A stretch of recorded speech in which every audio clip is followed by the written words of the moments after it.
Revolution का अगर हिंदी में हम लोग अनुवाद भी करेंगे तो उसका अर्थ तो है क्रांति।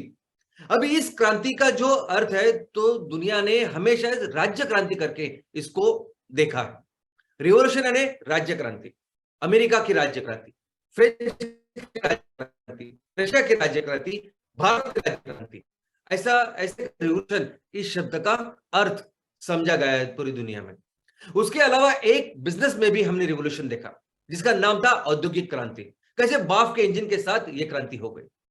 तो दोस्तों जब भी हम रिवॉल्यूशन की बात करते हैं तब रिवॉल्यूशन में तीन चीजें होती है जो सबसे महत्वपूर्ण होते हैं, जो उसका स्पेशल फीचर्स है जिसकी वजह से उसको रिवॉल्यूशन कहा जाता है।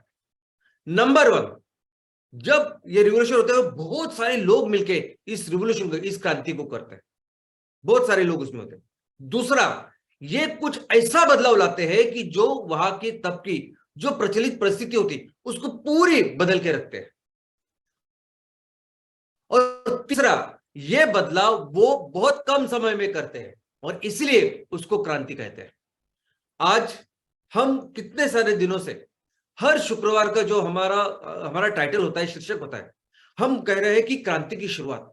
तो दोस्तों एमसीएल में भी हमें एक क्रांति करनी है। एमसीएल में भी हमने लक्ष्य रखा है कि हमारी देश की इकोनॉमी, हमारे देश की अर्थव्यवस्था जो आज सिर्फ 3%, 3.25 ट्रिलियन डॉलर की है, उसको हमें 10 गुना यानी 30 ट्रिलियन डॉलर दुनिया की सबसे बड़ी, दुनिया की सबसे नंबर 1 ऐसी इकोनॉमी बनाना है। दोस्तों बहुत सारे लोग कहते हैं कि वो अंतरराष्ट्रीय परिषद है, इकोनॉमिस्ट है, वो कहते हैं कि आगे के 30, 40, 50 सालों में भारत एक दुनिया की सबसे बड़ी अर्थव्यवस्था बनेगा। कैसे बनेगा? तो भारत जो पॉपुलेशन है, भारत का जो पॉपुलेशन है, जो आज दुनिया का 17.6 इतना परसेंट का पॉपुलेशन है, तो इन लोगों के हिसाब से ये पॉपुलेशन दुनिया का 2050 तक 980 करोड़ होगा। ऐसा समझते हैं कि 2050 तक ये 980 से 100 करोड़ होगा, 1000 करोड़ होगा। और इस 1000 करोड़ में लगभग 170, 175, 180 करोड़ भारतीय हो गए। अब इस 180 करोड़ लोगों की जो भी जरूरतें हैं, आज उनकी जो जरूरतें हैं, आज उनका पर कैपिटा कंजम्पशन जो है वस्तु और सेवा का दोनों, ये बहुत कम है। दुनिया में जितना ग्लोबल एवरेज है उससे भी कम है हम। तो अगर 2050 में हम ये कंजम्पशन हमारा वस्तुओं का और सेवा का प्रति व्यक्ति, अगर ग्लोबल एवरेज दुनिया में जितने एवरेज है उतने भी हम लोग वहां तक पहुंच गए तो भी हमारी अर्थव्यवस्था नंबर 1 बन सकती है, क्योंकि इतना सारा कंजम्पशन हमारे देश में होने वाला है। लेकिन दोस्तों अगर ये चीज 40-50 साल हुई तो ये इसको नेचुरल ऑर्गेनिक ग्रोथ ऐसा कह सकते हैं।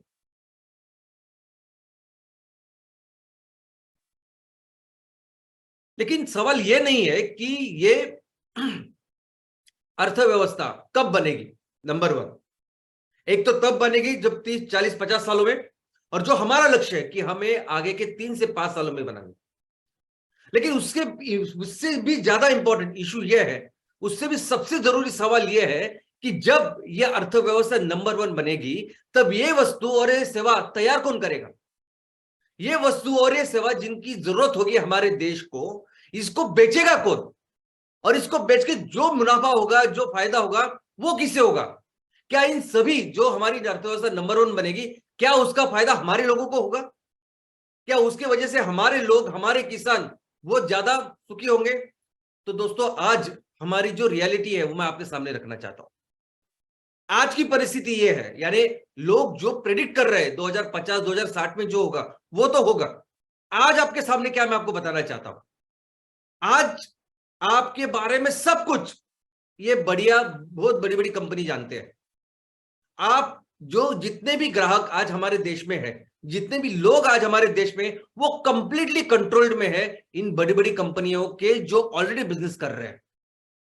यानी आधार आपका एक पहचान पत्र है, आधार से पता चलता है कि आप कहां रहते हो, आपकी उम्र क्या है और आप दिखते कैसे हो। लेकिन पिछले 1 साल से लेके कल तक आपने हर दिन कहां कहां घूमे, आप कहां काम करते हो, जिस क्षेत्र में काम करते हो उसमें कौन सा आपकी एक्सपर्टीज है जिसमें आप काम कर रहे हो, कौन सी चीजें आपको अच्छी लगती है, कौन सी चीजें आपको अच्छी नहीं लगती है, आपके घर में कितना, आपका कितना बड़ा परिवार है, क्या करते हैं, ये सब कुछ पता है गूगल को, ये सब कुछ पता है फेसबुक को। कुछ ऐसी भी चीजें पता है जो शायद किसी को पता नहीं, वो फेसबुक को पता है। दोस्तों ये जो कंपनी है, पिछले 1 सालों में पिछले 6 महीनों में आपने क्या क्या खरीदा, क्या क्या चीजें आपको लगती है, ये सब पता है अमेजोन को। अमेजोन को ये सब पता है कि आपके जेब में कितने पैसे होते हैं, आपकी क्या पॉकेट साइज है, कौन सी वस्तुओं को आपको बार बार उसकी जरूरत लगती है। इतना ही नहीं है, आगे के 3 महीने में 6 महीने में कौन सी वो उत्पादन है, कौन सी वस्तु है जो आपको लगेगी, उसके लिए अमेजोन आज तैयार है। और जब वो आपको लगेगी तब आपके सामने ऐसे ऑप्शन हो रखेगी, ऐसे पर्याय रहेगी कि आपको अमेजोन के सिवा आप कहीं नहीं जाएंगे, आप उनका ही उत्पादन लेंगे, क्योंकि उसके बेहतर कोई भी आपको ऑप्शन ही नहीं देगा। ये तो हुई सेवा की बात। वस्तु की भी अगर बात करें तो हमारे देश में सबसे ज्यादा बिकने वाली जो कार है, या सबसे ज्यादा मार्केट शेयर है कार कंपनी का, वो किसका है? सुजुकी का। आज की तारीख में तो लोग कंपनियों में उस गाड़ियों में मारुति सुजुकी भी नहीं लिखते, क्योंकि मारुति का कोई शेयर रहा ही नहीं है, सुजुकी। सबसे ज्यादा मार्केट शेयर सुजुकी का है कारों में। उसके बाद अगर कुछ प्रीमियम कार की हम लोग बात करते हैं, यानी हम बात करते हैं अगर इनोवा की या फॉर्च्यूनर की, तो ये दोनों गाड़ियां बनाती है टोयोटा, ये भी है जापान की सुजुकी जैसे। टू व्हीलर है होंडा, ये भी है जापान की।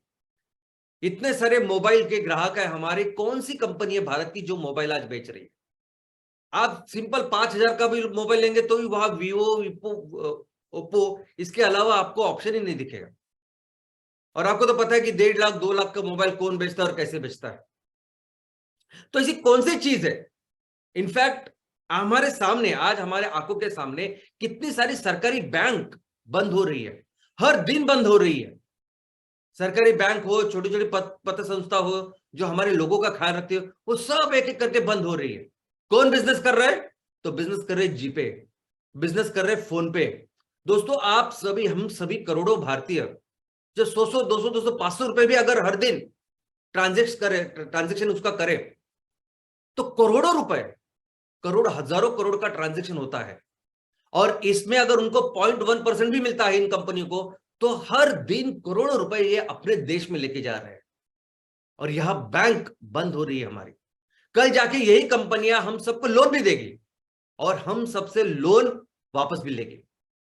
दोस्तों जितने भी स्टार्टअप्स आज हमारे सामने हैं, ये स्टार्टअप्स क्या है बताइए? इनफैक्ट स्टार्टअप्स का तो आप देखोगे इस तरीके से उनका हाल है, यानी प्रमोटर फाउंडर भारतीय है, वही माल तैयार कर रहे हैं, वही माल बेच रहे हैं, माल खरीद कौन रहा है वो भी हमारे भारतीय है, जो हमारे देश में रहते हैं वही लोग उसको बेच रहे हैं। यानी पूरी जो संस्था है, पूरा जो इकोसिस्टम है वो भारत का ही है, सिर्फ प्रॉफिट जा रहा है 90% चाइना में, अमेरिका में। यहां ऐसी आज की परिस्थिति है।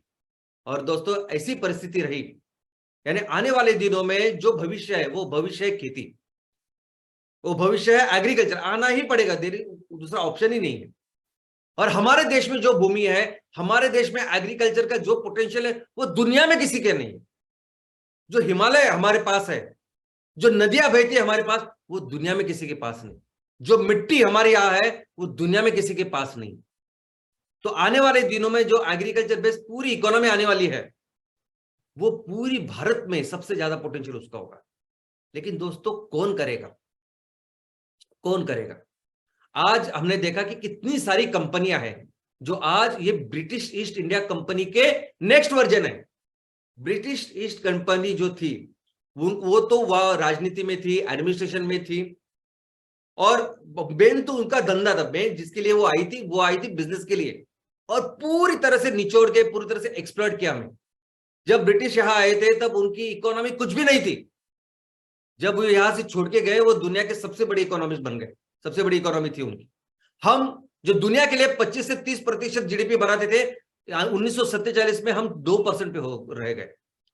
तो वो आए थे बिजनेस के लिए, लेकिन उनको राजनीति करनी पड़ेगी, एडमिनिस्ट्रेशन करना पड़ेगा। लेकिन आज तो ऐसा बिल्कुल नहीं है, आज तो कोई जरूरत नहीं है। ये जो सभी कंपनियां आज हमारे देश में काम करती है, जो ब्रिटिश ईस्ट इंडिया का नेक्स्ट वर्जन है, आगे का वर्जन है, बेहतर वर्जन ऐसा बोल सकते हैं ना हम लोग। इनको कोई फर्क नहीं पड़ता, इनको कोई फर्क नहीं पड़ता कि केंद्र में सरकार कौन बना रहा है, इनको कोई फर्क नहीं पड़ता कि तुम्हारे राज्य में सरकार कौन बना रहा है, तुम्हारे यहाँ एमएलए कौन चुन के आता है, एमपी कौन चुन के आता है, बिल्कुल फर्क नहीं पड़ता। जब तक ग्राहक उनके साथ में, उनको बिल्कुल फर्क नहीं पड़ता। ये हम लोग बहुत ज्यादा उसको डिस्कशन करते हैं, बहुत ज्यादा उसमें रुचि रखते हैं और हमेशा उसमें खोए रहते हैं। और इनके लिए तो अच्छा है, इनके लिए तो अच्छा है कि आप इसमें ही खोए रहो, वो अपना आराम से बिजनेस करें और ना इनको कुछ फर्क पड़ने वाला है। आज ऐसी परिस्थिति आज हमारे आंखों के सामने है दोस्तों। तो कल जब हमारा दिन आएगा, हमारा टाइम आएगा, जब हमारे पास सबसे ज्यादा विकल्प, सबसे ज्यादा रिसोर्सेज हो गए, फिर भी ऐसी